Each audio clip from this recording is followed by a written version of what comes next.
السلام علیکم ورحمۃ اللہ وبرکاتہ۔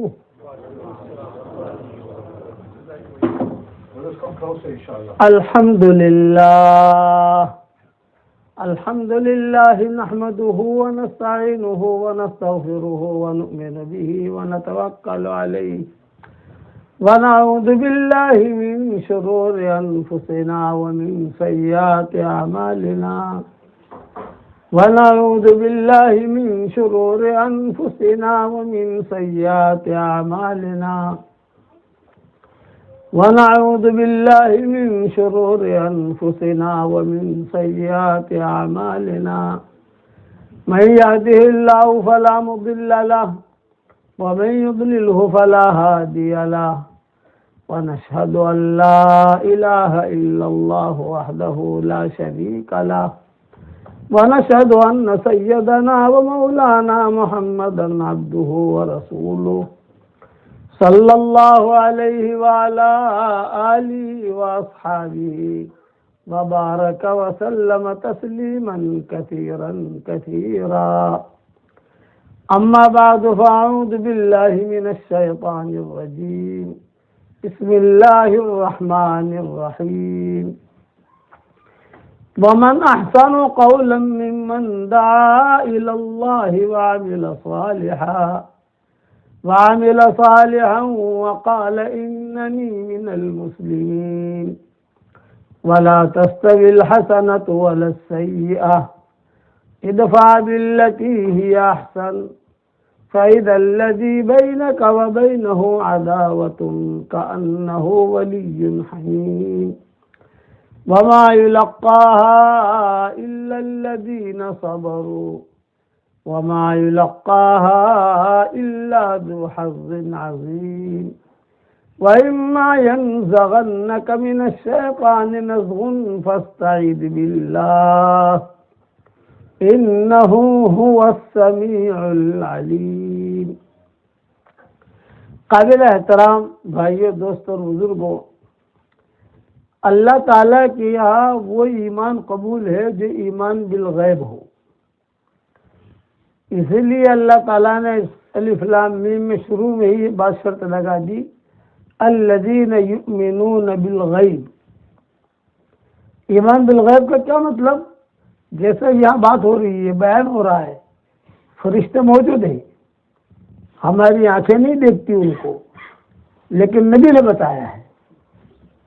ہماری آنکھیں دیکھیں یا نہ دیکھیں، لیکن نبی نے ایک بات بتائی ہے، وہ بات کبھی بھی جھوٹی نہیں ہو سکتی۔ وما ينطق عن الهوى ان هو الا وحی یوحی۔ حضرت عبداللہ بن مسعود رضی اللہ تعالیٰ عنہ کا انتقال کا وقت قریب آیا تو حضرت عثمان بہت مال لے کر پہنچے، آپ کو ہدیہ ہے۔ تو عبداللہ بن مسعود نے کہا بھی موت کا اور مال کا کیا جوڑ، میں تو مر رہا ہوں، تم یہ مال کیوں لائے؟ تو حضرت عثمان نے کہا کہ عندک بنات کثیرہ، تیری لڑکیاں بہت ہیں اور کمانے والا کوئی نہیں، مجھے خطرہ ہے کہ تیری بچیوں پر فاقہ نہ آئے۔ تو حضرت عثمان نے جب یہ جملہ کہا تو عبداللہ بن مسعود نے کہا اجلسونی، مجھے بٹھاؤ۔ بیمار تھے حضرت عبداللہ بن مسعود، انہیں بٹھایا گیا۔ پھر انہوں نے کہا کہ اے عثمان، یہ مال تمہیں مبارک، مجھے اس مال کی ضرورت نہیں ہے، اور میری بچیوں پر جو تمہیں فاقہ کا ڈر ہے تو حضور صلی اللہ علیہ وسلم نے مجھے بتایا ہے جس گھر میں رات کے وقت میں سورہ واقعہ پڑھی جاتی ہے اس گھر میں کبھی بھی فاقہ نہیں آتا۔ میں نے میری بچیوں کی عادت ڈال رکھی ہے، روزانہ رات کو سونے سے پہلے سورہ واقعہ پڑھ کے سو جاتی ہے، میری بچیاں کبھی بھی بھوکی نہیں رہ سکتی۔ یہ ایمان بالغیب۔ حالانکہ حضور صلی اللہ علیہ وسلم کے بتائے ہوئے کتنے سال گزر گئے، حضرت عثمان کے زمانے میں ان کا انتقال ہوا ہے عبداللہ بن مسعود کا، تو یہ کہتے تھے کہ مجھے اللہ کے نبی کی بات تو یقین ہے کہ میری بچیاں بھوکی نہیں رہ سکتی۔ الذین یؤمنون بالغیب، جب اس مجلس کے اندر